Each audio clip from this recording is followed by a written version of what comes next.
जय हिंद साथियों, आज की जो मेरी वीडियो है बहुत ही महत्वपूर्ण है हमारे उन साथियों के लिए जो आने वाले टाइम में रिटायरमेंट जाने वाले हैं और उन्हें रिटायरमेंट जाने से पहले अपने ऑफिस में किन किन कागज़ों को जमा करवाना पड़ता है, कौन कौन से फॉर्म या डॉक्यूमेंट्स को अपडेट करवाना पड़ता है या किन किन चीज़ों की उसे अपने कोर्ट से तैयार करवाना पड़ता है और किन चीज़ों को वो घर से तैयार करवा सकता है, उनके बारे में आपको बताऊंगा।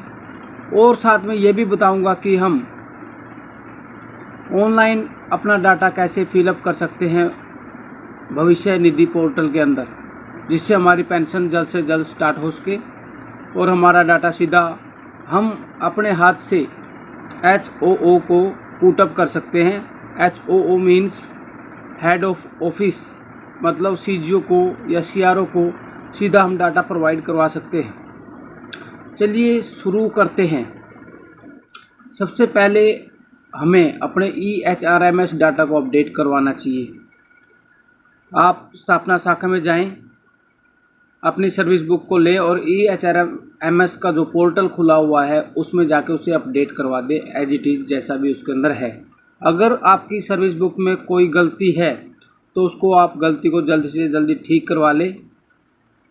अगर आपका 3 नंबर फॉर्म अपडेट नहीं है सही से, फैमिली के ब्यौरा है जो होता है इसके अंदर, तो उसको आप सही से अपडेट करवा लें और उसके बाद EHRMS पोर्टल के अंदर उसे अपडेट करवा लें। साथ में कुछ ऐसे डॉक्यूमेंट होते हैं जैसे इनकम सर्टिफिकेट, अपनी वाइफ का और अपना इनकम सर्टिफिकेट बनवा के रखें। अगर किसी भी चीज़ की कोई भी गलती है, किसी भी document, Aadhaar card, voter I card, कोई अन्य प्रकार की आइडेंटिफिकेशन डॉक्यूमेंट या कोई एजुकेशन रिलेटेड डॉक्यूमेंट है या खुद रिटायरमेंट जाने वाले व्यक्ति का आधार कार्ड में नाम गलत है, डेट ऑफ बर्थ गलत है, एड्रेस गलत है, या आपका आयुष्मान कार्ड में एड्रेस गलत है या आपके आई कार्ड में एड्रेस या डेट ऑफ बर्थ गलत है, तो आप कृपया करके उनको जल्दी से जल्दी ठीक करवा लें और उसके बाद ही अपने जो कार्यालय ऑफिस है उसके अंदर अपने डॉक्यूमेंट को सबमिट करें, ताकि आपको आने वाले टाइम में कोई परेशानी न हो। और इस वीडियो में मैं आपको बता रहा हूँ कि अभी मैं एक डेमो आपको पेश करूँगा कि आप सीधे भविष्य पोर्टल पर अपनी पेंशन के लिए अपना जो बायोडाटा है अपने सर्विस बुक के रिकॉर्ड के अनुसार कैसे उसे फिलअप कर सकते हैं, कौन सी यूज़र आईडी उसके अंदर इस्तेमाल होगी, कहां से आपको पासवर्ड मिलेगा, इस वीडियो में सारा बताया जाएगा स्टेप वाइज। और मेरे इस चैनल पे जो भी वीडियो बनती हैं वो हमारे CAPF के जवानों के वेलफेयर के लिए बनती हैं। तो शुरू करता हूं मैं। CAPF employee retirement module. सबसे पहले रजिस्ट्रेशन प्रोसेस फॉर रिटायरी। इसमें जो व्यक्ति रिटायर जाने वाला है उसकी यूनिट, उसकी full details as a service record CRO को प्रोवाइड करवाती है और CRO उस डिटेल को भविष्य पोर्टल पर रजिस्टर करता है। और सुपरनेशन केस में भी ऐसा ही होता है। CRO आफ्टर अप्रूवल 8 मंथ पहले रिटायरमेंट वाले व्यक्ति की फुल डिटेल प्राप्त करता है और रजिस्टर करता है भविष्य पोर्टल पर। इसके अंदर PAN card number, name, type of retirement, mother name, gender, mobile number, identification marks, father and husband name, height, date of birth, email ID, official detail, designation, date of joining, date of retirement, service to which belongs, blood group, date of superannuation, government accommodation provide by directors of state of any time of service. Action by retiree. इसके अंदर जो व्यक्ति retirement जाने वाला है, retirement से पहले वो लॉगिन ID और पासवर्ड यूज करके इसमें अपनी डिटेल फिल कर सकता है। जो रिक्वायर्ड और इन्फॉर्मेशन उसको अपने स्वयं खुद डाल सकता है। इसके अंदर फॉर्म 1, फॉर्म A, फॉर्म 3 और फॉर्म 5 FMA कम्युनिकेशन फॉर्म और अंडरटेकिंग फॉर्म को फिलअप किया जाएगा बाय द सॉफ्टवेयर। भविष्य पोर्टल के अंदर इंडिविजुअल रिटायरमेंट वाला व्यक्ति ही अपना फॉर्म फिलअप कर सकता है और HOO को सबमिट कर सकता है। वंस फॉर्म एक बार में ये फॉर्म सबमिट होता है। इन वेबसाइट के ऊपर जाकर आप सीधे भविष्य पोर्टल पर अपने फॉर्म को फिलअप कर सकते हैं। ये एक ऑनलाइन प्रोसेस है जिसके ऊपर रिटायरी लॉगिन करता है तो इस वेबसाइट का जो प्लेटफॉर्म है इस तरह से ओपन होगा। ओपन होने के बाद यहाँ हमें पैन कार्ड की लॉगिन आईडी में डालना है और जो कैप्चा दिया गया है उसे फिलअप करना है।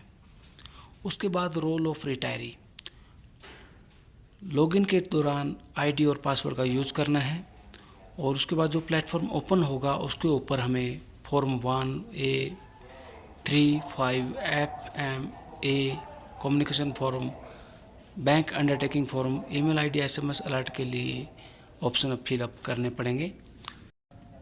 लॉगिन के बाद रिटायरी डैशबोर्ड इस तरह से ओपन होगा जिसके ऊपर हमारी सर्विस बुक से रिलेटेड सारी जानकारी होती है। कब हमने रिटायरी की लिस्ट को PO के लिए सेंड किया है पूरी डेट मिलेगी। Form 1, form A, form 3, form 5, undertaking, FM, communication form सब इसके ऊपर प्रीलोडेड होते हैं जो हम एक के बाद एक फिलअप करते जाएंगे। जब इसके ऊपर हम हमारी रजिस्ट्रेशन प्रोसेस स्टार्ट करते हैं तो सबसे पहले पर्सनल डिटेल का ऑप्शन आता है। पर्सनल डिटेल के अंदर हम name, PAN, department, division, date of birth, gender, date of retirement, mother name, alternate email ID, height, blood group, designation of time of retirement, ministry, office, section, employment code, date of appointment, date of superannuation, father, husband name, email, mobile number, do you have family, पूरी detail को fill up करते हैं। ये detail retiree के द्वारा ही भरी जाएगी। इसके बाद रिटायरी अपने एड्रेस को फिलअप करता है। इसके अंदर प्रेजेंट एड्रेस और रिटायरमेंट के बाद जो एड्रेस होगा उसको फिलअप किया जाएगा। पर्सनल डिटेल के अंदर ही रिटायरी की एक फ़ोटो, सिग्नेचर और एक फ़ोटो वाइफ के साथ अपलोड की जाएगी और उसके बाद सेव एज ड्राफ्ट का ऑप्शन आएगा, उसके ऊपर क्लिक करना है। यहाँ पर हमारा पर्सनल डिटेल का जो ऑप्शन है वो कंप्लीट हो जाता है। इसके बाद communication and FMA fix medical allowance का ऑप्शन आएगा। इसके अंदर हमें दो ऑप्शन मिलेंगे, CGHS covered area, non CGHS area. अगर आपको CGHS की फैसिलिटी अवेलेबल है तो आप CGHS कवर्ड एरिया को क्लिक करके फर्स्ट ऑप्शन को सेव एज ड्राफ्ट करेंगे। अदरवाइज आप नॉन CGHS एरिया को क्लिक करके सेकंड ऑप्शन को सेव एज ड्राफ्ट करेंगे। इसके अंदर जो व्यक्ति रिटायरमेंट जा रहा है उसकी बेसिक पेंशन का 40% कम्यूट को सिलेक्ट किया जाएगा और उसके बाद हमारी फैमिली डिटेल का ऑप्शन आएगा। इस ऑप्शन के अंदर ध्यान रखें कि वही डिटेल आप फिलअप करेंगे जो आपने सर्विस के दौरान फॉर्म नंबर 3 के अंदर भरी थी। उसके अंदर आपके फैमिली मेम्बर का address, identification marks, family member की relation, married, unmarried, date of birth complete मानी जाएगी अकॉर्डिंग एज फॉर्म नंबर 3। इसके बाद नॉमिनेशन फॉर्म नंबर 1 का आपको ऑप्शन मिलेगा। उसके अंदर जो आपका GPF है, जो आपकी ग्रेजुएटी है, जो आपका CGISS है, उसका नॉमिनी कौन होगा, सिलेक्ट नॉमिनी आपको सिलेक्ट करना है। उसके बाद आप कितना परसेंटेज उनको नॉमिनेशन के रूप में देना चाहते हैं उसे सिलेक्ट करना है। इसके बाद आपको नॉमिनेशन फॉर्म A का ऑप्शन मिलेगा। इसके अंदर फिर नॉमिनी डिटेल आपको सिलेक्ट करनी है, उसका एड्रेस देखना है सही है या गलत है, फिर आपने सेलेक्ट करना है कि जो क्यूमुलेटेड वैल्यू ऑफ पेंशन है कितना परसेंटेज आप उसको देना चाहते हैं, एरिया ऑफ पेंशन आप कितना उनको देना चाहते हैं। उसके बाद उसे सेव एज ड्राफ्ट करेंगे। बैंक डिटेल के अंदर हम जो व्यक्ति रिटायरमेंट जा रहा है उसका account number, IFSC code, bank, type of bank account fill up करेंगे।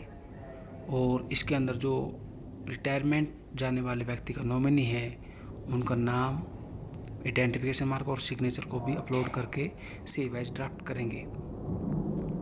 ये जानकारी पूर्ण और सत्य मानी जाएगी जो आपके द्वारा फिलअप की जा रही है। इसके बाद हमारा चेक लिस्ट का ऑप्शन आएगा।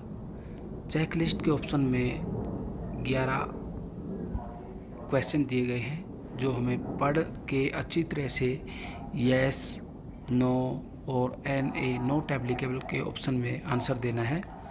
जो आपके लिए उचित हो आप उसी को सेलेक्ट करें और इसके बाद आप सेव एज ड्राफ्ट के ऑप्शन को क्लिक करेंगे। उसके बाद सेव एज ड्राफ्ट करने के बाद आपका पूरा फॉर्म फिलअप हो जाएगा और उसका प्रीव्यू आपके सामने आ जाएगा। प्रीव्यू में आप देख सकते हैं कि आपने किस जानकारी को सही भरा है, किस जानकारी को गलत भरा है, और कोई जानकारी आपकी अगर छूट गई है तो आप यहाँ से बैक जाकर आप उसको ठीक कर सकते हैं।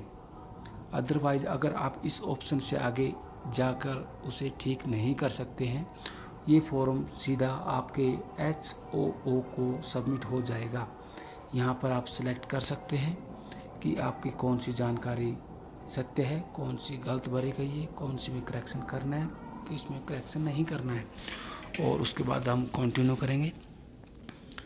कंटिन्यू के बाद अगर हमारी जानकारी पूर्ण सत्य है तो आप सबमिट टू HOO को अपना जो फॉर्म फिलअप आपने कर दिया है भविष्य पोर्टल पर, आप उसे सीधा सबमिट कर सकते हैं HOO के लिए। यहाँ से आपका ऑनलाइन वेरिफिकेशन, ऑनलाइन जो भी प्रोसेस होती है वो चलेगी। जय हिंद, जय भारत।